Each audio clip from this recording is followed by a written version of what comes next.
The return of Albert. Albert comes back.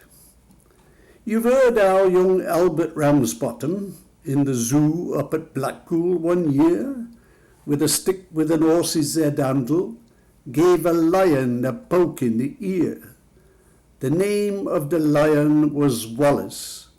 The poke in the ear made him wild, and before you could say, "Bob's your uncle," he'd up and he'd swallowed the child. He was sorry the moment he'd done it. With children he'd always been chums, and besides he'd no teeth in his noddle, and he couldn't chew Albert onto gums. He could feel the lad moving inside him as he lay on his bed of dried ferns, and it might have been little lad's birthday. He wished him such happy returns. But Albert kept kicking and fighting, till Wallace arose feeling bad, and felt it were time that he'd started to stage a comeback for the lad.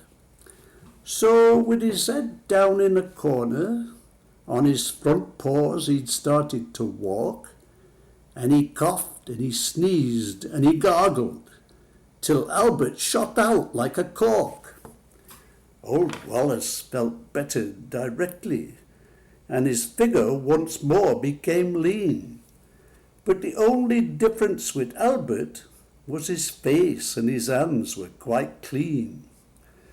Meanwhile, Mr. and Mrs. Ramsbottom had gone home to tea feeling blue. Ma says, "I feel down in the mouth like."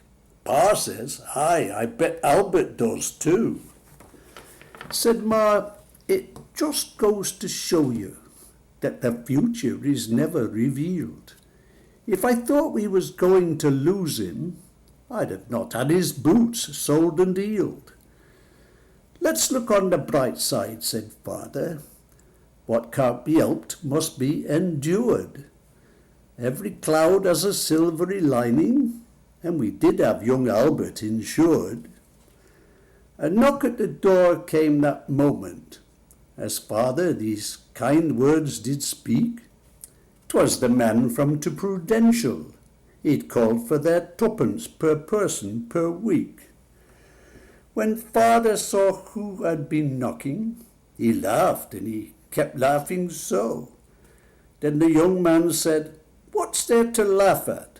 Pa said, "You'll laugh and all when you know." "Excuse him for laughing," said Mother, "but really things happen so strange. Our Albert's been ate by a lion.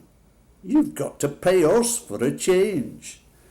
Said the young fella from the Prudential, "Now, come, let's understand this. You don't mean to say that you've lost him?" Ma says, "Oh no, we know where he is." When the young man had heard all the details, a bag from his pocket he drew, and he paid them with interest and bonus the sum of £9 4 and 2.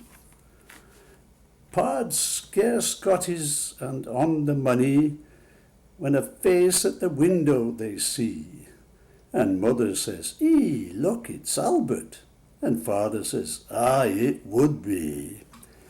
Young Albert came in all excited and started his story to give, and Pa says, "I'll never trust lions again, not as long as I live." The young fella from the Prudential to pick up the money began, and Father says, "Just a moment, don't be in a hurry, young man." Then giving young Albert a shilling, he said, "Pop off back to the zoo. Here's your stick with the horse's head handle. Go and see what the tigers can do."